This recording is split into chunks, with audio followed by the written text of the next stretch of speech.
Hello and welcome. My name is Alan, and today we are back to discuss more of the U.S. Constitution. This time we shall be dealing with Article 1. Article 1's kind of a decent size, but it sets forth the legislative body. And legislative essentially just means lawmaking. Congress is supposed to be the ones that make our laws. A lot of that power has been shifted, but they still have a large amount of power because you got to remember one of the ideas that America even came to existence is that we were tired of a single executive. King George, I think it was King George III,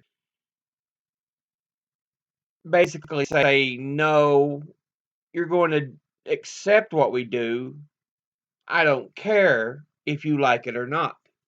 And so we said, no more. We are not having that situation again.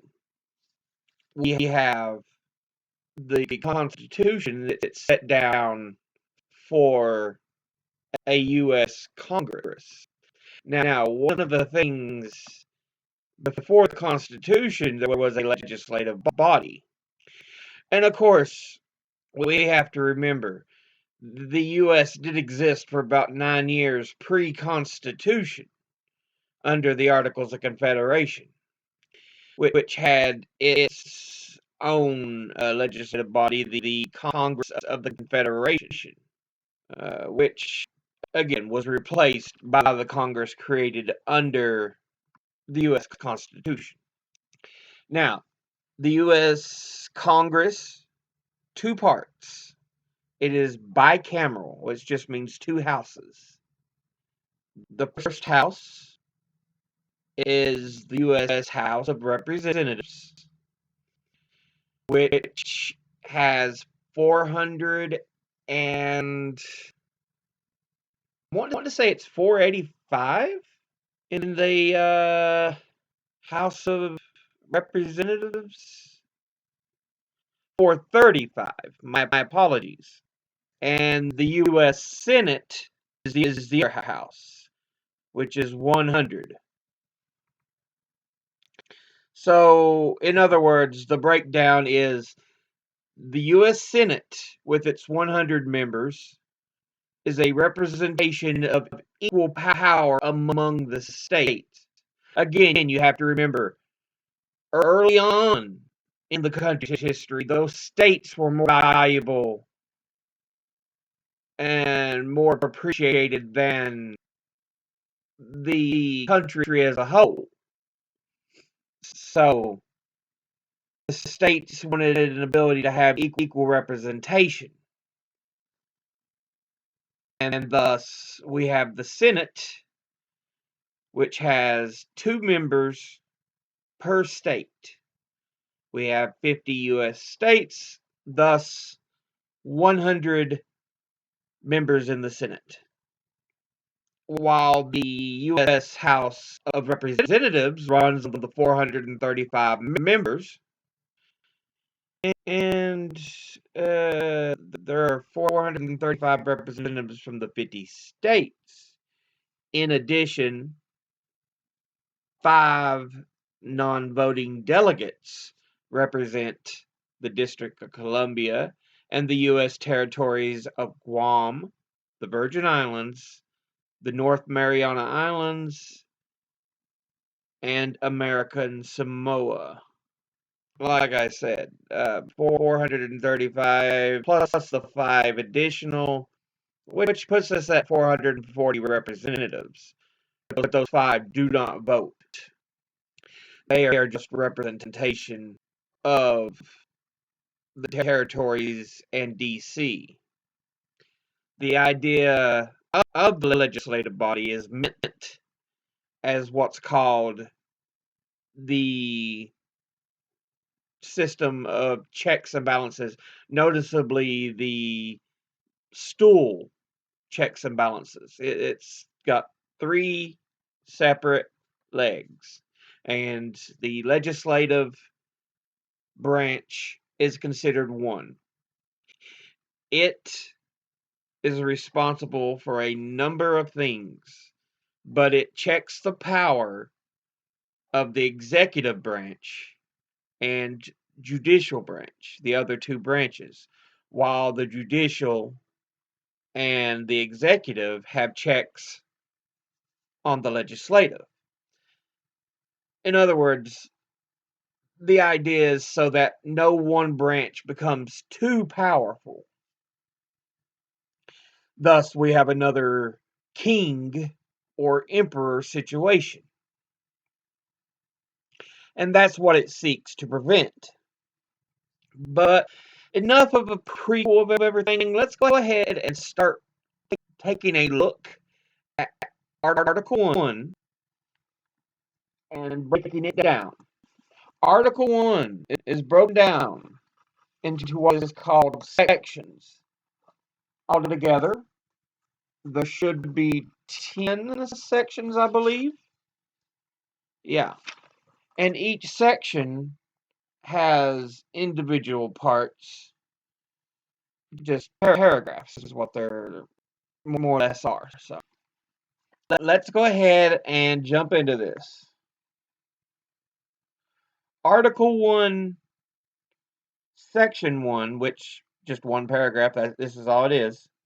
Article 1, Section 1 states, all legislative powers herein granted shall be vested in a Congress of the United States, which shall consist of the Senate and U.S. House of Representatives. So in this first piece, it's already breaking down that the Senate and the U.S. House of Representatives shall be together what is Congress, the lawmaking body of the United States. So forth, this shall be a bicameral house, or a bicameral body, and have all the abilities to make laws. Which is why executive orders were always a questionable thing, and thus we have them, but they're given limited scope. The president can write out, I want to see this, but he can't really make anything happen unless it's in an emergency situation, in a time of such things. There are extreme emergencies, a time of war, pandemic. He can then go, well, I'm not even sure about the pandemic, but we know times of war when a lot is going on. He can write certain things that says, we must do this and get them to pass. But otherwise, it's very, very limited in its scope what the president can make happen. He can pass certain other things, say, I want this to happen, I want that to happen. But again, most of the lawmaking ability is in Congress. Article 1, Section 2. This is broken down in 5 paragraphs. So Article 1, Section 2, Paragraph 1. The House of Representatives shall be composed of members chosen every second year by the people of the several states, and the electors in each state shall have the qualifications requisite for electors of the most numerous branch of the state legislature. It's setting out guidelines on the House of Representatives. Shall be composed of members chosen every second year. That's why we have the elections every 2 years. Every other year, I should just say. And they shall be chosen by the people. voted on by the people. There's not electoral college voting on the representatives. And the electors in each state shall have the qualifications requisite for electors, the most numerous branch of the state legislature.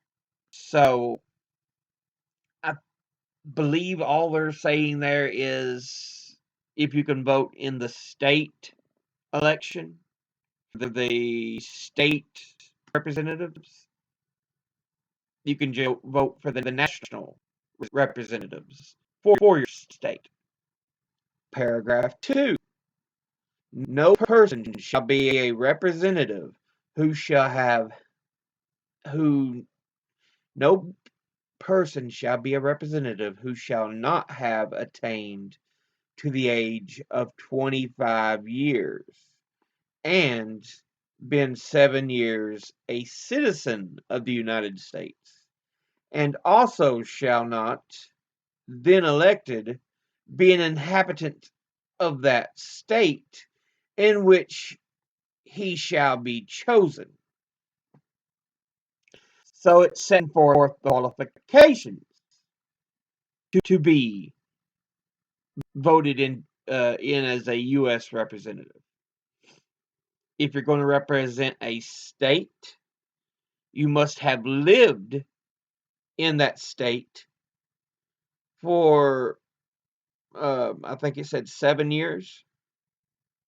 Oh, it's just saying you must be an inhabitant in the state which you're chosen to represent, and you must be a U.S. citizen for 7 years.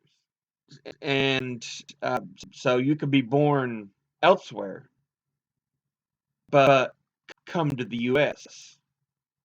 And you must be at least 25 or older to be a U.S. representative. So 25 or older, lived in the U.S. at least 7 years, and live in the state you're meant to be a representative of. Those are the 3 qualifications they're setting forth. Paragraph 3. Representatives and direct taxes shall be apportioned among the several states, which may be included within this union, according to their respective numbers, which shall be determined by adding to the whole number of free persons, including those bound in service for a term of years, and excluding Indians not taxed, 3/5 of all other persons. The actual enumeration shall be made within 3 years after the first meeting of the Congress of the United States, and within every subsequent term of 10 years in such manner as they shall by law direct. The number of representatives shall not exceed 1 for every 30,000, but each state shall have at least 1 representative, and until such enumeration shall be made, the state of New Hampshire shall be entitled to choose 3, Massachusetts 8, Rhode Island and Providence Plantations 1, Connecticut 5, New York 6, New Jersey 4, Pennsylvania 8, Delaware 1, Maryland 6, Virginia 10, North Carolina 5, South Carolina 5, and Georgia 3. We have the breakdown of how the state representation by citizenry shall be used in the House of Representatives.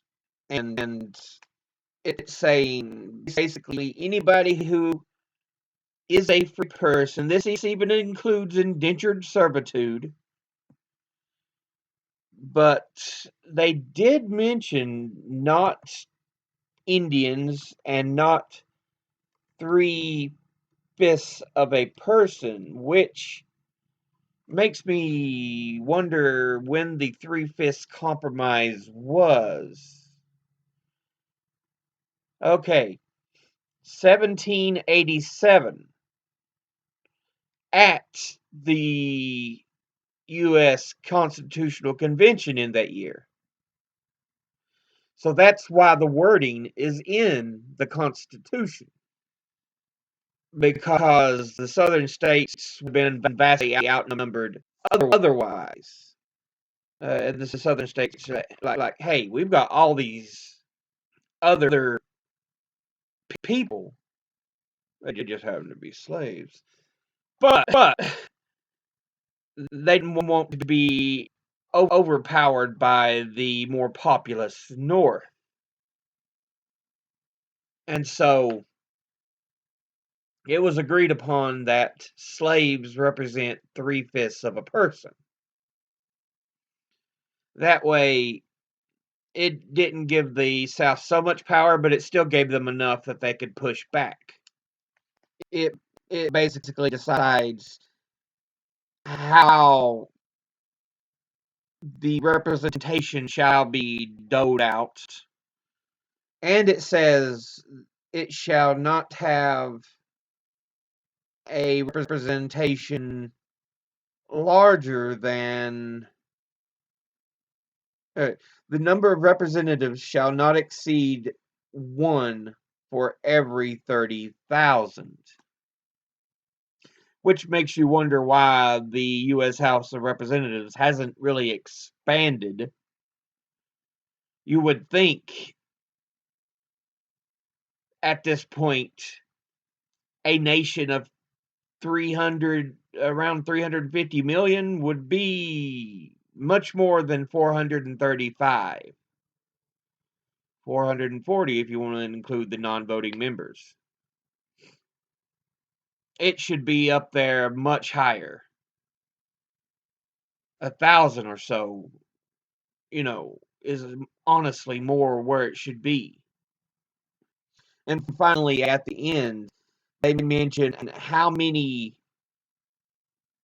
representatives per state the states are going to have starting out. Which, at that point, Virginia was the most populous state. Yes, there was a number of slaves, but you have to remember how many big name people,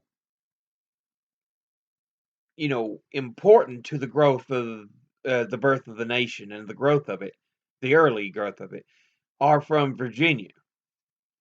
And so Virginia is by far the largest of the states in terms of population at the start of the Constitution here. Now, let's look at paragraph 4. When vacancies happen in the representation from any state, the executive authority thereof shall issue writs of election to fill such vacancies. Essentially, whenever there becomes a vacancy in a House of Representatives seat, that state to which it belongs to, the executive authority of that state, aka the governor, shall say, okay, we must have a special election to fill this seat. So that state's district will have its, I think it's, the districts are just, the representatives are just voted in the districts, so, and they will fill that seat. The last portion we want to read, section 2, is paragraph 5. The House of Representatives shall choose their Speaker and other officers, and shall have the sole power of impeachment. So no one else can start an impeachment but the U.S. House of Representatives. So yeah, no one else can say we need to vote on putting this man on trial, which the trial then goes to the Senate. But only the House of Representatives can say he needs to be put on trial. And it also says that the House shall choose the Speaker of the House, which is voted on every other year, of course, after the elections, and the other officers. So it's like minority whip, majority whip. I can't remember all the other positions in the House, but that's essentially what it is speaking about. I think that will be it for today. We'll pick up section 3 in the next video about the U.S. Constitution. But as always, I will try to have sources in the description below the video. As always, educate myself, think, read, study, learn. Someone tries to tell you something you have trouble believing, ask them to cite their sources. And I'll see you all in the next video.